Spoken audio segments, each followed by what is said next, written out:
السلام علیکم ورحمۃ اللہ تعالی وبرکاتہ۔ نحمده ونصلي ونسلم على رسوله الكريم اما بعد فاعوذ باللہ من الشیطان الرجیم بسم اللہ الرحمن الرحیم الا ان اولیاء اللہ لا خوف علیہم ولا هم يحزنون صدق اللہ العظیم۔ ایک مرتبہ بارگاہ رسول و آل رسول میں جھوم جھوم کر درود و سلام کا نذرانہ عقیدت پیش کریں اور پڑھیں اللہم صلی علی سیدنا و مولانا محمد معدن الجود والکرم وآلہ الکرام ابنہ الکریم وبارک وسلم صلاۃ و سلام علیک یا رسول اللہ صلی اللہ تعالی علیہ وسلم۔ عزیزان ملت اسلامیہ، جیسا کہ آپ سب جانتے ہیں کہ ہم اور آپ آج یہاں پر شہنشاہ سورت حضرت خواجہ سید جمال الدین دانا رحمۃ اللہ تعالی علیہ کی بارگاہ میں خراج عقیدت پیش کرنے کے لیے جمع ہوئے ہیں۔ اللہ تبارک و تعالی ہماری اس محفل کو اپنی بارگاہ میں قبول فرمائے،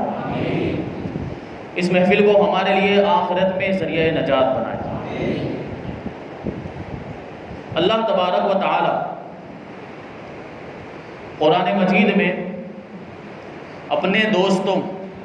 اور اپنے ولیوں کی شان بیان کرتے ہوئے ارشاد فرماتا ہے الا ان اولیاء اللہ لا خوف علیہم ولا هم يحزنون۔ الا خبردار، سن لو، بے شک اللہ کے ولیوں کو نہ کوئی خوف ہے نہ وہ غمگین ہوں گے۔ اس میں دیکھیں آپ تو اللہ تبارک و تعالیٰ نے سب سے پہلے الا ارشاد فرمایا جو حرف تحزیز ہے، یعنی تاکید پیدا کرنے کے لیے، لوگوں کو ابھارنے کے لیے، لوگوں کو متوجہ کرنے کے لیے کہ خبردار سن لو، آگے جو بات بیان کی جا رہی ہے وہ بڑی اہمیت کی حامل ہے۔ اللہ تبارک و تعالیٰ نے قرآن پاک کے اندر نماز کا حکم بھی دیا ہے، لیکن وہاں پہ الا ارشاد نہیں فرمایا۔ روزے کا حکم بھی دیا کہ وہاں پہ الا کا لفظ ارشاد نہیں فرمایا۔ حج کا بھی حکم دیا کہ وہاں جو ہے الا کا لفظ نہیں، لیکن جب اللہ اپنے ولیوں کی شان بیان کرتا ہے تو ارشاد فرماتا ہے الا خبردار سن لو، اللہ کے ولیوں پر نہ کوئی خوف ہے نہ وہ کبھی غمگین ہوتے، کیونکہ اللہ تبارک و تعالیٰ قادر مطلق ہے، علیم و خبیر ہے۔ اللہ تبارک و تعالیٰ جانتا ہے کہ آنے والے زمانے میں لوگ اولیاء کرام کی کرامتوں کا انکار کریں گے، اولیاء کرام کے تصرفات کا انکار کریں گے، ان کے مقام و مرتبے کا انکار کریں گے۔ اس وجہ سے بڑی تاکید کے ساتھ اللہ تبارک و تعالی قرآن مجید میں ارشاد فرماتا ہے الا ان اولیاء اللہ لا خوف علیہم ولا هم يحزنون۔ یہ آیت کریمہ، اس کی تفسیر میں مفسرین کرام فرماتے ہیں کہ اس میں جو فرمایا گیا کہ اولیاء کرام پر نہ کوئی خوف ہوتا ہے نہ وہ غمگین ہوتے ہیں، تو غم کا جو تعلق ہوتا ہے وہ ماضی سے ہوتا ہے، گزرے ہوئے زمانے سے ہوتا ہے۔ مثال کے طور پر خدا نہ خواستہ کسی کے بیٹے کا انتقال ہو گیا تو اس وقت جو تکلیف ہوتی ہے اس کو غم کہا جاتا ہے، اور اس کا تعلق ماضی سے ہوتا ہے، گزرے ہوئے زمانے سے ہوتا ہے کہ گزرے ہوئے زمانے میں اس کے بیٹے کا انتقال ہوا، اس کی بنیاد پر غم لاحق ہوا۔ تو غم کا جو تعلق ہوتا ہے وہ ماضی سے، گزرے ہوئے زمانے سے ہوتا ہے، اور حزن اور خوف کا جو تعلق ہوتا ہے وہ آنے والے زمانے سے ہوتا ہے۔ خوف کا تعلق مستقبل سے ہوتا ہے۔ مثال کے طور پر آپ کو کسی دشمن نے دھمکی دی کہ تمہاری خیریت نہیں ہے، میں تمہیں ماروں گا، پیٹوں گا، اب اس کی بنیاد پر جو کیفیت پیدا ہوگی وہ خوف کی کیفیت ہوا کرتی ہے، جس کا تعلق آنے والے زمانے سے ہوتا ہے، جس کا تعلق مستقبل سے ہوتا ہے۔ سمجھانے کی کوشش کر رہا ہوں، باتوں کو ذہن میں رکھتے ہوئے چلیں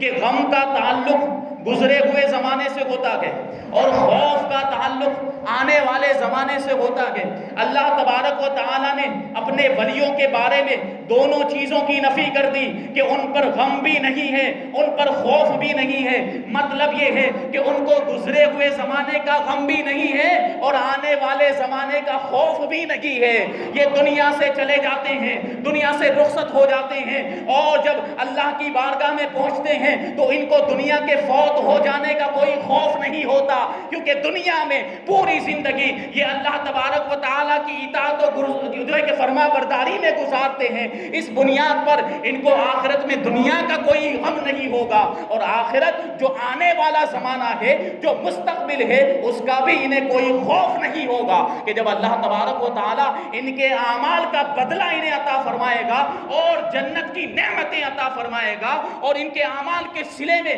اللہ تبارک و تعالیٰ جنت میں اعلیٰ سے اعلیٰ مرتبہ عطا فرمائے گا، تو ان لوگوں کو اس کا یقین ہوگا۔ اس بنیاد پر اولیاء کرام کو آخرت کا بھی خوف نہیں ہوگا۔ یہ اللہ کے ولی۔ اور ایک تفسیر اس آیت کریمہ کی یہ بیان کی جاتی ہے کہ خوف کا جو تعلق ہوتا ہے وہ اپنی ذات سے ہوتا ہے، یعنی اپنی ذات کو جب کوئی تکلیف لاحق ہو یا کوئی معاملہ پیش آئے جس کی بنیاد پر ڈر کی کیفیت پیدا ہو جائے تو اس کو خوف کہا جاتا ہے، اور اس کا تعلق انسان کی اپنی ذات سے ہوتا ہے۔ مثال کے طور پر اللہ تبارک و تعالیٰ نے قرآن مجید میں حضرت موسیٰ علیہ السلام سے ارشاد فرمایا، جب فرعون کے مقابلے کے لیے حضرت موسیٰ علیہ السلام جانے لگے تو یقیناً وقت کی سب سے بڑی طاقت فرعون، اس سے بڑی کوئی طاقت نہیں تھی، تو تھوڑی سی ڈر کی کیفیت، خوف کی کیفیت پیدا ہوئی، تو اللہ تبارک و تعالیٰ نے ارشاد فرمایا، یا موسیٰ لا تخف انک انت الاعلی، اے موسیٰ خوف مت کر، ڈر مت، تو ہی کامیاب ہونے والا ہے، تو ہی بلندی پانے والا ہے۔ تو یہ خوف کی جو کیفیت تھی حضرت موسیٰ علیہ السلام کے تعلق سے، جو اللہ تبارک و تعالیٰ نے ارشاد فرمایا، تو یہ ان کی ذات سے اس کا تعلق تھا کہ وہ اپنی ذات کے بارے میں پریشان تھے، حیران تھے کہ کیا میرے ساتھ ہوگا۔ اس بنیاد پہ اللہ تبارک و تعالیٰ نے ارشاد فرمایا لا تخف، خوف کرنے کی ضرورت نہیں۔ تو پتہ کیا چلا کہ خوف کا جو تعلق ہوتا ہے وہ اپنی ذات سے ہوتا ہے، جبکہ حزن یعنی غم کا جو تعلق ہوتا ہے وہ دوسرے کی ذات سے ہوتا ہے، اس کا تعلق اپنے علاوہ کسی دوسرے شخص سے ہوتا ہے۔ اس کی مثال بھی قرآن پاک میں ملاحظہ فرمائیں،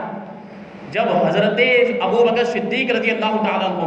اور حضور نبی کریم صلی اللہ علیہ وسلم ہجرت کے موقع پر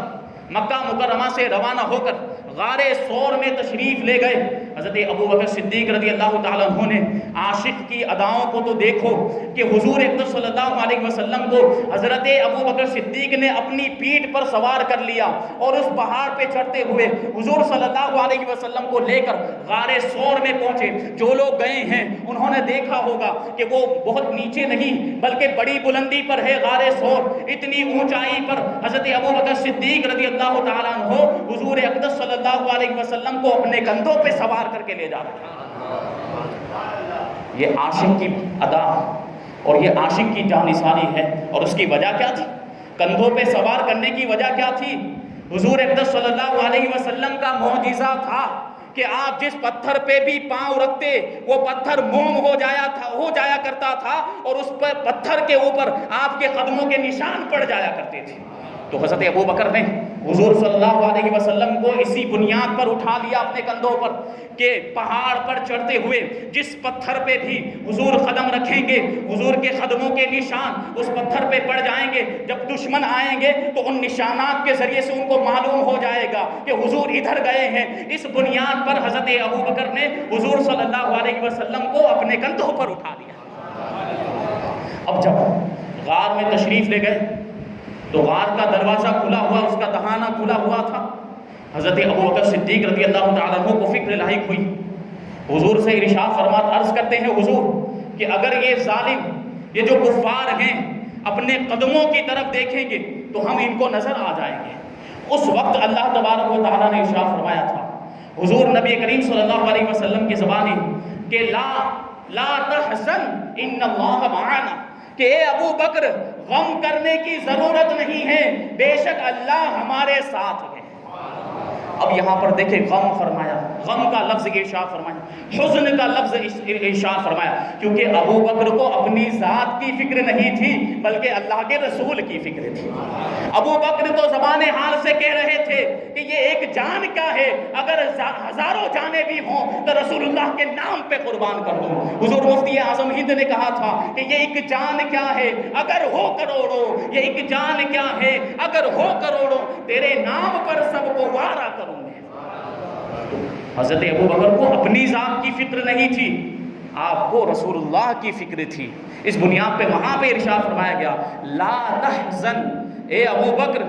غم کرنے کی ضرورت نہیں ہے، ان اللہ معنا، کہ بے شک اللہ ہمارے ساتھ ہے۔ تو پتہ کیا چلا کہ خوف کا جو تعلق ہوتا ہے وہ اپنی ذات سے ہوتا ہے، اور غم کا جو تعلق ہوتا ہے وہ دوسرے کی ذات سے ہوتا ہے۔ اولیاء کرام کے بارے میں اللہ تبارک و تعالیٰ نے ارشاد فرمایا کہ ان کو خوف نہیں ہے اور ان کو غم نہیں ہے، تو اس تفسیر کے اعتبار سے اس کا مطلب یہ نکلتا ہے کہ اولیاء کرام کو نہ اپنی ذات کا کوئی خوف ہوتا ہے، نہ اپنے مریدین کا، اپنے چاہنے والوں کا کوئی غم ہوا کرتا ہے۔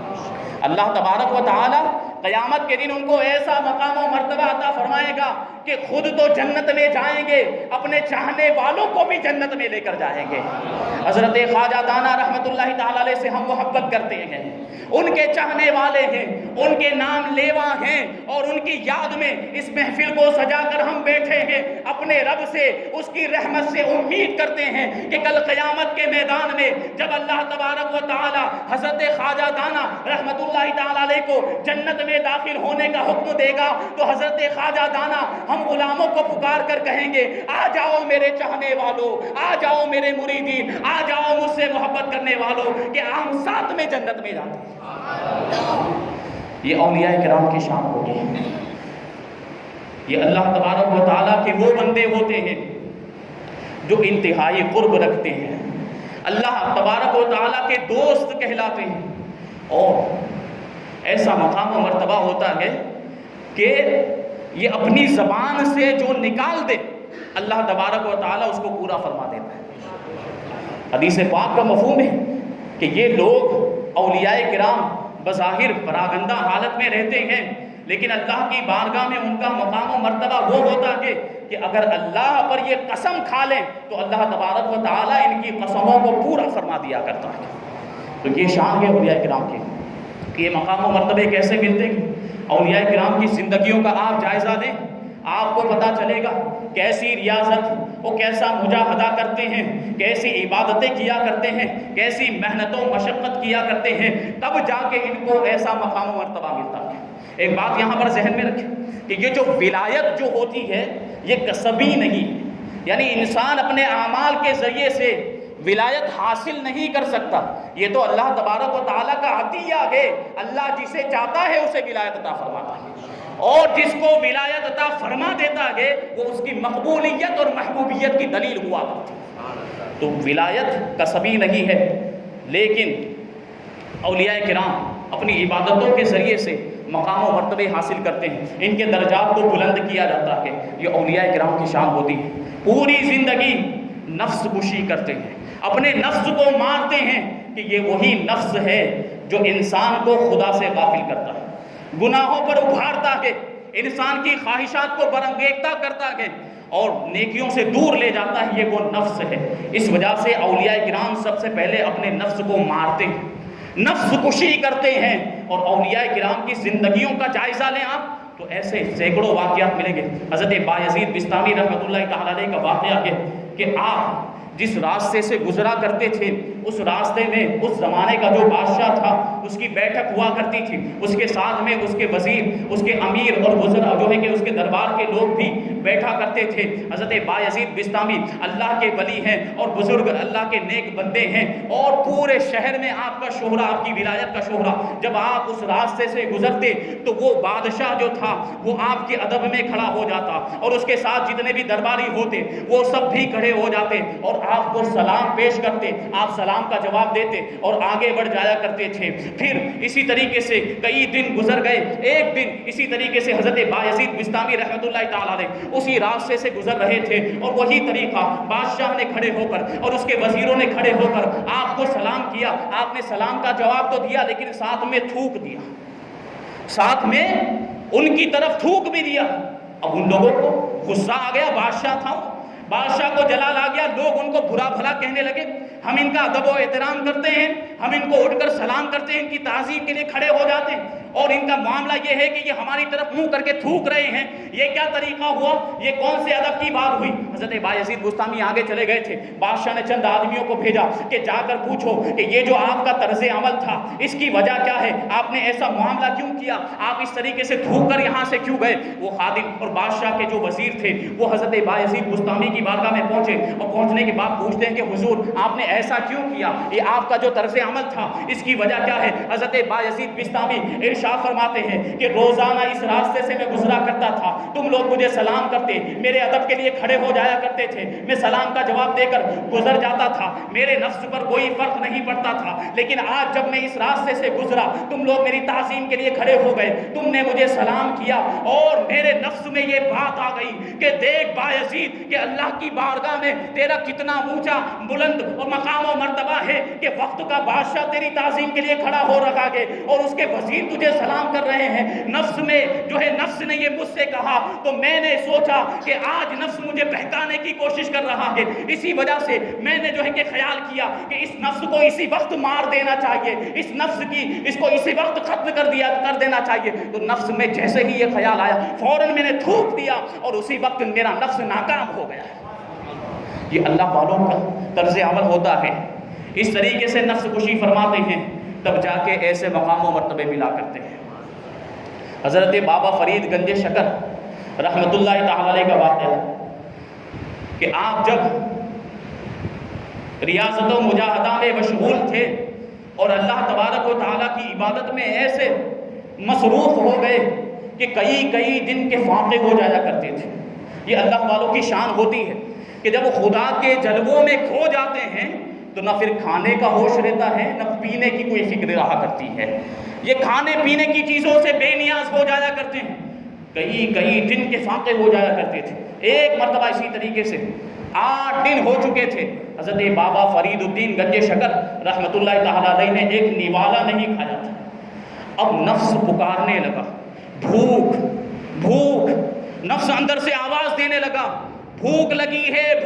ہے، مجھے کھانا کھلایا جائے۔ بابا فرید الدین اللہ کے ولی ہیں،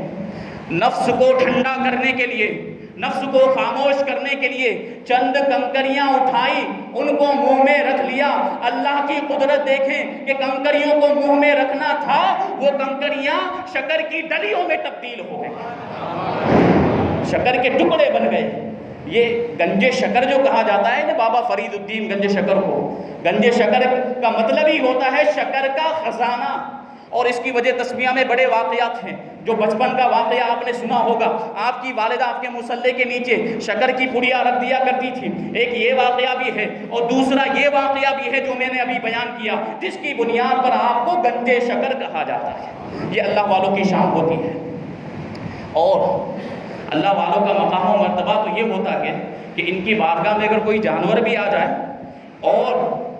ان کی نگاہ کرم وہ جانور پر بھی پڑ جائے تو جانور بھی اللہ کا ولی بن جاتا ہے۔ حضرت نجم الدین کبریٰ رحمۃ اللہ تعالی علیہ کے بارے میں ہے کہ ایک کتا آپ کی بارگاہ میں رہا کرتا تھا اور آپ کی بارگاہ میں رہتے آپ کی باتیں سنتے اس کا معاملہ یہ ہوا کہ اللہ تبارک و تعالیٰ نے اس کتے کو بھی ولی بنا دیا۔ یہ شان ہے۔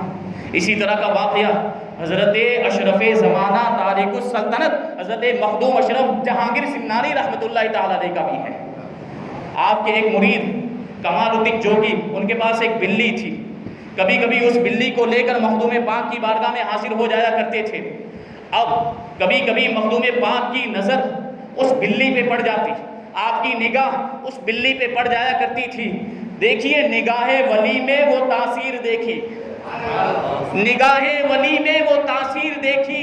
بدلتی ہزاروں کی تقدیر دیکھی۔ یہاں تو جانوروں کی بھی تقدیر بدلا کرتی ہے۔ وہ بلی حضرت مخدوم پاک کی بارگاہ میں آیا کرتی، کبھی مخدوم پاک کی نگاہ اس پر پڑ جاتی۔ ایک مرتبہ آپ کے مرید کمال الدین اپنی بلی کو لے کر مخدوم پاک کی بارگاہ میں آئے، آپ معرفت اور اسرار اور رموز کی باتیں کر رہے تھے، اللہ تبارک و تعالیٰ کے جلووں کی اور اللہ تبارک و تعالیٰ کے رازوں کی باتیں کر رہے تھے۔ بلی آ کر بیٹھ گئی، آپ کی باتوں کو سننے لگی۔ تھوڑی دیر کے بعد اس پر ایسی کیفیت طاری ہوئی کہ اس نے انسان کے قد کے برابر چھلانگ لگائی۔ انسان کا جو قد ہوتا ہے اتنی اونچی اس بلی نے چھلانگ لگائی اور پھر زمین پر گری، بے ہوش ہو گئی۔ اور ایک پہر تک یعنی 3 گھنٹے تک وہ بے ہوش رہی۔ جب اس کو ہوش آیا تو اب اس کا معاملہ یہ تھا کہ اب وہ کوئی عام بلی نہیں تھی، اللہ تبارک و تعالیٰ کی بارگاہ میں اس کا بڑا اونچا مرتبہ ہو چکا تھا۔ اب معاملہ یہ تھا کہ بلی اب خانقاہ کے اندر رہا کرتی اور خانقاہ میں جو بھی مہمان آتے ان کی تعداد کے مطابق آواز لگاتی تو باورچی کو پتہ چل جاتا کہ آج اتنے مہمان آئے ہیں، اتنے لوگوں کا کھانا بنانا ہے۔ چنانچہ باورچی بلی کی آواز کے مطابق کھانا تیار کیا کرتا تھا۔ ایک مرتبہ اسی طریقے سے حضرت مخدوم پاک کی خانقاہ میں ایک قافلہ آیا جس میں بڑی تعداد میں لوگ موجود تھے۔ ان کی تعداد کے اعتبار سے بلی نے آواز لگائی، 1 مرتبہ 2 مرتبہ، جتنے لوگ موجود تھے ان کی تعداد کے اعتبار سے بلی نے آواز لگائی، باورچی نے اس کے اعتبار سے کھانا تیار کر دیا۔ لیکن جب کھانا تقسیم کیا گیا، جب کھانا لوگوں کو دیا گیا تو ایک آدمی زیادہ نکلا، ایک آدمی زیادہ نکلا۔ حضرت مخدوم پاک رحمت اللہ تعالیٰ نے بلی کی طرف دیکھا اور ارشاد فرمایا کہ آج بی بی گربا سے خطا کیسے ہو گئی؟ آج بی بی گربا سے، گربا کا مطلب ہوتا ہے بلی، فارسی میں بلی کو گربا کہا جاتا ہے۔ حضرت مخدوم پاک نے ارشاد فرمایا آج بی بی گربا سے غلطی کیسے ہو گئی کہ ہر مرتبہ جب مہمان آتے تو ان کی تعداد کے مطابق بالکل جتنی تعداد ہوتی اتنی مرتبہ بلی آواز لگایا کرتی تھی، لیکن آج جتنی مرتبہ بلی نے آواز لگائی ہے مہمان ایک زیادہ نکلے ہیں، معاملہ کیا ہے؟ تو لوگوں کو بھی حیران و پریشان ہوئے، تو لوگ بھی کہنے لگے، باورچی بھی کہنے لگا کہ یہ بلی کا آج معاملہ کیا ہو گیا؟ تو مخدوم پاک نے ارشاد فرمایا بلی سے کوئی غلطی نہیں ہوئی، بلی سے کوئی خطا نہیں ہوئی ہے، یہ جو مہمان آئے ہیں ان میں سے ایک شخص بیگانہ ہے جو اپنے دل میں نفاق رکھتا ہے، تو بلی نے اس بنیاد پر اس کا نام نہیں لیا گیا۔ اب مخدوم پاک نے جب یہ ارشاد فرمایا تو وہ بلی باہر نکلی اور جہاں وہ لوگ کھانے بیٹھے ہوئے تھے ایک ایک کر کے سب کے پاس وہ بلی جانے لگی اور سب کو سونگتی چھوڑ دیتی، ایک ایک کو سونگتے سونگتے آخر لائن میں بالکل کنارے پر ایک شخص بیٹھا ہوا تھا، اس کے پاس وہ بلی گئی، اس کے گود میں بیٹھی اور پیشاب کر دیا۔ مخدوم پاک نے ارشاد فرمایا کہ یہی وہ شخص ہے جو اپنے دل میں نفاق رکھتا ہے۔ اب اس نے بھی اقرار کیا کہ یقیناً میں دہریہ مذہب رکھتا ہوں اور 12 سال سے مسلمانوں کا لباس پہن کر اللہ کے ولیوں کی بارگاہ میں جاتا ہوں، اللہ کے نیک بندوں کی بارگاہ میں جاتا ہوں کہ ان میں سے کوئی تو میرے نفاق کو ظاہر کر دے گا، میرے دل میں چھپے ہوئے کفر کو ظاہر کر دے گا تو میں ان کے ہاتھ پہ کلمہ پڑھ کے مسلمان ہو جاؤں گا۔ آج آپ نے نہیں بلکہ آپ کی بلی نے میرے نفاق کو ظاہر کر دیا ہے، میں کلمہ پڑھ کے مسلمان ہو جاتا ہوں۔ یہ مخدوم پاک کی بلی ہے کہ ان کی بارگاہ میں رہنے والی بلی کا یہ مرتبہ ہے۔ اور سنیں، اب اس بلی کا معاملہ یہ تھا کہ وہ اسی طرح خانقاہ میں خدمات انجام دیتی۔ ایک مرتبہ خانقاہ کے اندر فقیروں کے لیے، درویشوں کے لیے دودھ، بڑے تپیلے کے اندر دودھ گرم کیا جا رہا تھا، بڑی دیگ کے اندر دودھ گرم کیا جا رہا تھا۔ اس کی گرمی، اس کی تپش، وہ بھاپ اوپر اڑی تو درخت پر ایک سانپ تھا، کالا سانپ، وہ گرمی کی وجہ سے گر گیا اور اس دیگ میں گر گیا۔ اب ظاہر سی بات ہے، سانپ اگر دودھ میں گرے گا تو اس کا زہر پورے دودھ میں پھیل جائے گا۔ وہ بلی آئی، اس نے دیکھ لیا تھا، وہ دیگ کے آجو بازو میں وہ چکر لگانے لگی، باورچی کو اشارے دے رہی تھی کہ کچھ گڑبڑ ہے، وہ سمجھنے کی کوشش کرو، لیکن باورچی سمجھنے کے لیے تیار نہیں تھی۔ باورچی کو یہ لگا کہ دودھ پینا چاہتی ہے اور اس کو دودھ کی طلب لگی ہے، اس بنیاد پر یہ دیگ کے آس پاس میں چکر لگا رہی ہے۔ باورچی نے کہا کہ جب دودھ گرم ہو جائے گا، جب دودھ تیار ہو جائے گا تو تم کو دیا جائے گا، اب یہاں سے چلے جاؤ۔ اس نے بلی کو چھڑک دیا۔ اب بلی نے جب دیکھا کہ باورچی تو سمجھنے کے لیے تیار نہیں، اس کو میرے اشارے سمجھ میں نہیں آ رہے ہیں، تو بلی نے یہ کیا کہ وہ کود کر اس دودھ کے اندر گر گئی اور شہید محبت ہو گئی، دودھ میں گر گئی، کیونکہ اب وہ بول تو سکتی نہیں تھی، اس لیے وہ خود دودھ میں گر گئی کہ وہ گرے گی تو اس کو نکالیں گے اور نکالنے میں سانپ بھی نظر آ جائے گا۔ تو چنانچہ ایسا ہی ہوا، بلی جب کود کے اندر گر گئی اور شہید محبت ہو گئی، دودھ کو اس میں سے نکالا گیا، بلی بھی نکالی اور اندر سے سانپ بھی نکلا۔ تب جا کے لوگوں کو پتا چلا کہ بلی جو ہے کہ یہ دیگ کے آس پاس میں طواف کیوں کر رہی تھی اور یہ چکر کیوں لگا رہی تھی۔ اس کو فکر تھی کہ کہیں یہ دودھ جو زہر والا ہے یہ فقیروں میں تقسیم نہ کر دیا جائے اور اس کی بنیاد پر فقیر ہلاک نہ ہو جائے۔ یہ مخدوم پاک کی بارگاہ کی بلی ہے۔ یہ بلی حضرت مخدوم پاک رضی اللہ تعالیٰ عنہ کے انتقال کے بعد بھی حیات رہی تھی اور یہ جو واقعہ دودھ والا جو پیش آیا یہ حضرت عبد الرزاق نور العین رضی اللہ تعالیٰ عنہ کے زمانے میں پیش آیا.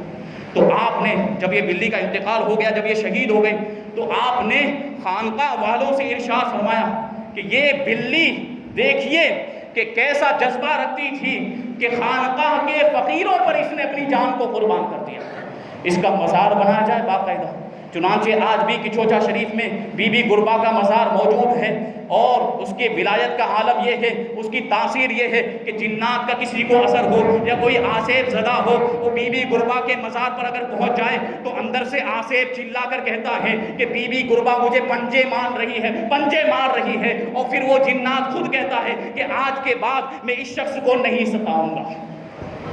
یہ مخدوم پاک کی بارگاہ کی بلی ہے. یہ اللہ والوں کے مقام و مرتبے ہوتے ہیں، یہ شان و شوکت ہوتی ہے. اور اللہ تبارک و تعالیٰ کا جب ذکر کرتے ہیں اور پوری زندگی اللہ کی عبادت میں گزار دیتے ہیں، تب جا کے یہ تاثیر اللہ تبارک و تعالیٰ عطا فرما دیتا ہے. حضرت خواجہ دانا شہنشاہ صورت سید جمال الدین رحمۃ اللہ تعالیٰ علیہ، اکبر کا زمانہ تھا، اکبر بادشاہ کا زمانہ تھا. اس کا بیٹا دانیال یہ برہان پور کا گورنر تھا. اچانک ایک بار اس کے بیٹے تیمور کی طبیعت بہت زیادہ خراب ہو گئی.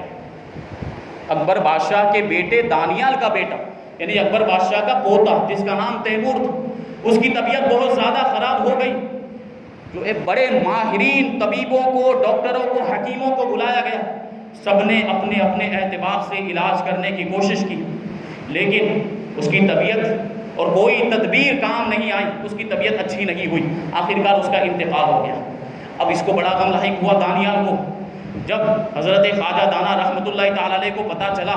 کہ دانیال کے بیٹے کا انتقال ہو گیا، تو آپ اپنے بڑے شہزادے حضرت خواجہ سید محمد ہاشم رحمۃ اللہ تعالیٰ علیہ کو لے کر برہان پور اس کی تعزیت کے لیے تشریف لے گئے. جب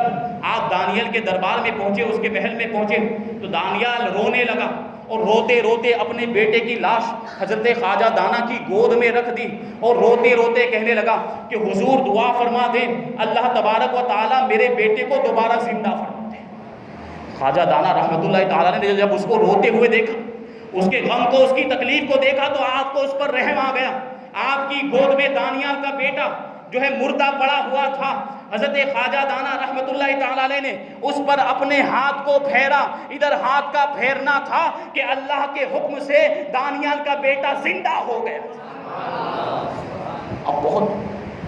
دانیال جو تھا بہت خوش ہوا، اور پورے علاقے میں حضرت خواجہ دانا رحمۃ اللہ تعالیٰ علیہ کی اس کرامت کی شہرت ہو گئی، اور پورے برہان پور کے اندر خوشی کی لہر دوڑ گئی. یہ مقام و مرتبے ہوتے ہیں، یہ شان و شوکت ہوتی ہے اللہ کے ولیوں کی.